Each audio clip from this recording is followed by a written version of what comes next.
अच्छा, आप उस कमेटी में भी थे जो संत रामपाल जी से बात करने के लिए कमेटी, वो उस टाइम जो बरवाला का प्रकरण था, उस कमेटी में भी आप थे। तो उसमें मतलब जब ऐसी कोई बात नहीं थी, जो रिपोर्ट्स में नहीं निकल के आया, कोई जांच में नहीं निकल के आया, मुकदमे भी लगभग फारिग हो चुके हैं, फिर अंदर क्यों डाला गया? खतरा था इस पार्टी के लोगों का, जिन्होंने मुझसे कहा था कि जयप्रकाश जी आप मध्यस्थता करके इसको सॉर्ट आउट करा दें।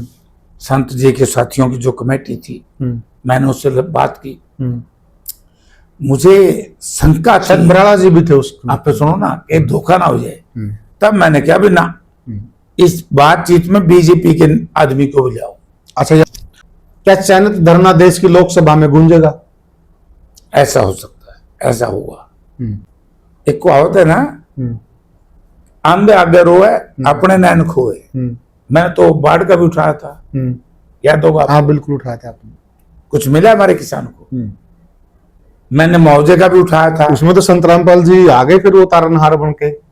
संत रामपाल जी ने किया, उनका तो अपन धन्यवाद करते हैं, अच्छा काम किया। बहुत से लोगों को पीड़ा भी है, मैं क्या करूं? मुझे तो ये भी कहा गया कि आपने संत रामपाल जी का धन्यवाद कर दिया, उनके ऊपर तो देशद्रोह का मुकदमा है। मैंने क्या किस बात का देशद्रोह? वैसे तो आजादी के बाद सुप्रीम कोर्ट की रूलिंग आ गई थी, पर्चा दर्ज हो है किसी पे। और संत रामपाल जी ने इलाके में बड़ा भारी, उनके श्रद्धालुओं ने, अनुयायियों ने जबरदस्त काम किया, तो धन्यवाद तो करना ही चाहिए। और कोई कर दो, कौन रोक रहे? ठीक बात है, सरकार कर दो। मैं तो सरकार का कर देता। मैं तो जिस दिन रात को टी लगाई, सुबह सरकार का कर दिया था।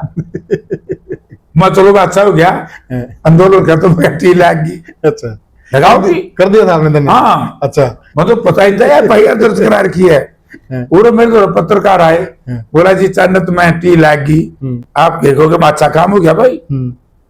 मन मेरा उल्टा पर्चा दर्ज करके पाड़ेगी, रात में औरतों पे लाठी चार्ज हुआ। ये निंदनीय है।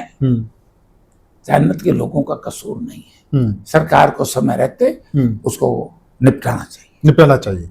अच्छा, आप उस कमेटी में भी थे जो संत रामपाल जी से बात करने के लिए कमेटी, वो उस टाइम जो बरवाला का प्रकरण था, उस कमेटी में भी आप थे। तो उसमें मतलब जब ऐसी कोई बात नहीं थी, जो रिपोर्ट्स में नहीं निकल के आया, कोई जांच में नहीं निकल के आया, मुकदमे भी लगभग फारिग हो चुके हैं, फिर अंदर क्यों डाला गया?